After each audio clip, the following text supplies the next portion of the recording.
All right, let's welcome our guests on the panel today. We have political analyst Professor Sipho Siepe, as well as Mr. Tebogo Ditseho, media analyst. A very good morning to you. Thank you so much for joining us, gentlemen. Good morning. All right, and of course we do have a producer from our digital side for those big hashtags of the week. Let's welcome Ms. Lerato Matlala. Lerato, a very good morning to you. Thank you so much for being with us. Thank you, Alicia. I'm glad you haven't taken leave. We want to know, is there still big trends on social media? Give us the first one for this week. Okay, so the first one is Reconciliation Day. On Friday, we are celebrating Reconciliation Day.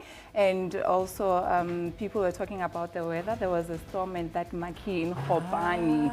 So Wenzi Wetusi says, the first to apologize is the bravest, the first to forgive is the strongest, and the first to forget is the happiest. Happy Reconciliation Day. Gentlemen, what did you make of this year's Reconciliation Day, particularly the theme as well? I want you to comment on the theme, Prof. Well, I think it's a theme that we must always revisit in terms of what are we reconciling with. Because when you listen to young people today, they are saying reconciliation should not mean black people reconciling with poverty, with unemployment, with landlessness. It does not mean reconciling with colonialism and apartheid. And this is also what the president tried to put across, to say, let us remember that we are involved in a social experiment where there were divisions of the past. But he says, most importantly, reconciliation requires two sides to play the part. Black people cannot be implored to forget the pain of the past while their conditions do not change. And this, in effect, is the biggest challenge to the ANC. Hence, the ANC has, and other parties have talked about the notion of radical economic transformation, that for as long as you are landless, you can't talk about reconciliation. If you listen to the EFF, they've also made that point sharply to say reconciliation for them means reconciling with the means of production. Absolutely. That until you do that, everything will be meaningless. Prof, you're getting into the depths of this. We're still going to discuss this as part of our story. Just a quick one. What did you make of the social reactions, on particularly the day of reconciliation? Well, looking at how 2016 has panned out with issues such as penny sparrows, the racial issue was a racial big one, hatred, and a lot of tension that has come up in society. I wasn't surprised to see how the conversation panned out on social media. A lot of people share the sentiments of my colleague, whereby they speak about the fact that we're not just about holding hands and singing Kumbaya, but we want to see a reconciliation of the resources of the country with the African people. I want to hear more views when we delve further into that topic later on. Lerato, what else made it big this week, of course? So the hashtag SABC Inquiry made it big on social media with it trending over 2 days. People following the proceedings, and also the highlight was the minister appearing before the committee. So Philip says would just like to congratulate, celebrate even the hashtag SABC Inquiry MPs, an example of how Parliament should work. Gives me hope. This committee has been hailed for the way that they actually handle things. Tebogo, Professor will get you just now.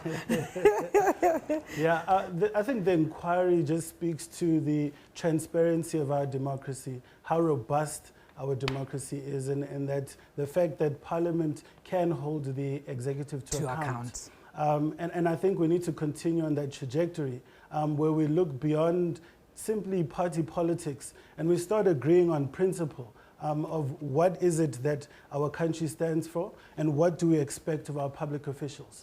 Prof, a quick one. Well, there was a comment made by Professor Bongani Khumalo, who was looking at the board, and what he did was to blame or to tell the MPs that they must not pretend that they are holier than thou. He says that these are the people that you yourself have actually given to South Africa. So you, in as much as you can make noise about other people, you must also assume the responsibility that these people have passed through your net. So in future, you must be able to say, are these people having the competencies and the skills that are required? Absolutely. But you can play these games that you play, but you must assume responsibility as well. And he was one of the first people to simply say, we are all responsible. Yeah. And I thought it was a very good, because ultimately the Parliament appoints a board through, I mean, of course, it's the president who appoints, but they recommend to the president. Yes. And the board appears before Parliament all these years,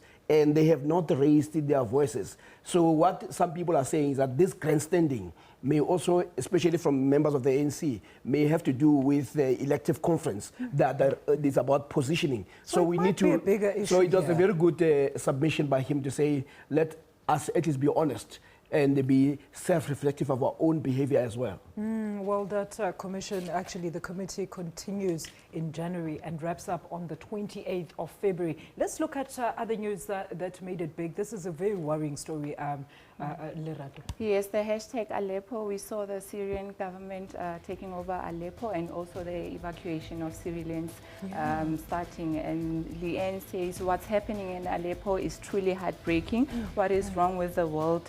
Let's pray for humanity. Say hashtag save Aleppo. Prof? Well, I mean, what it shows is the failure of the international community here. You know, when Mandela was alive, he used to say, never again, never again.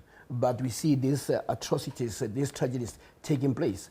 But if it was in places where there was real material interest for the superpowers, they would have long stopped this. So for them, this is not so much of an interest. And that is why we should actually be ashamed as human beings. But also to hold those, the top 5 people in the Security Council to say, but you have the power, you have the resources, but why have you allowed this to happen? It's the same way as with the girls in Nigeria.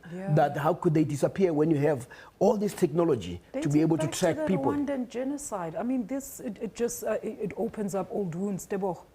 Yeah, it is quite unfortunate that we're seeing this happening In this day and age. I mean, yeah, from my perspective, I think also we need to question the rebels themselves, of who armed the rebels, and is that acceptable in any democracy?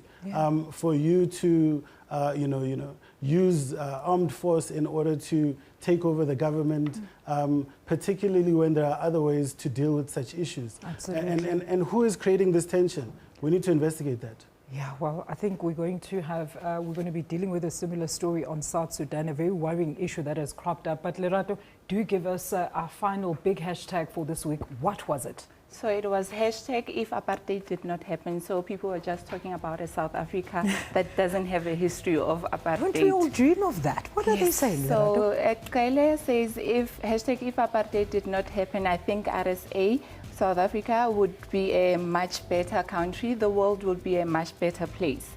And Vincent says, I will be earning the same salary as the same white staff doing the same job as me with the same qualifications. More tweets? And then Tabiso says, all South Africans would be equal in terms of opportunities, wealth and health, etc. Do you share the same sentiments? Before we read the last tweets. Prof, let's start with you. Well, first of all, the damage psychologically that apartheid did to our people would not have been there. We enter into the world looking up to whiteness as a betrayed, as that which matters.